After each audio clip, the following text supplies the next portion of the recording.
technology project that I participated in has to do with DNA repair. We're currently using Chlamydia pneumonis, and we have a wild type of Chlamydia pneumonis, which is a normal, regular, everyday, run-of-the-mill type of Chlamydia pneumonis, and then we also have genetic variants of this Chlamydia pneumonis. Well, this particular project was it's actually been going on for quite some time now, and I had jumped in the middle of the project. From there, when I was using the wild type, I noticed that at 100 joules of UV damage, there were some smaller pinpoint colonies that we couldn't exactly figure out what was going on or why it is. So from there, we used the 100 joules of UV to apply to some of the different mutants because we noticed that 100 joules of UV was somewhere around the threshold for that particular type of Chlamydia pneumonis.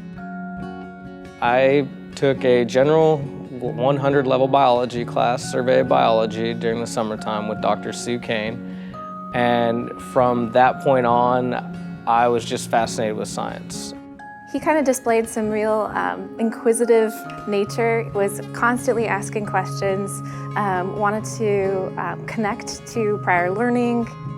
When I first started, I had little to no background knowledge of any sort of scientific project, research-wise. So when I was able to start with this project, every little bit of it interests me.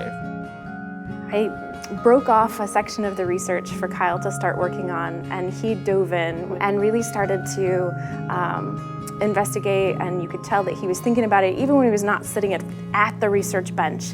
He was going home and thinking about these things and coming back with, well, I've been thinking about this. I want to try this experiment again. I want to do this with this step and this step and this step. And they were well-articulated arguments to redesign some of his experiments, and I gave him some space to really kind of run with that. From the beginning, I'd never in my lifetime imagined a future in science. When I was in high school, I was a C or better student, just trying to get by. School wasn't a very big issue to me. I'd already had my life planned out. Then when I came and I started discovering science and it started making sense to me, it really opened the doors of what the possibilities could be. He's able to really actually own the educational process for himself, and that is the best gift you can give an instructor.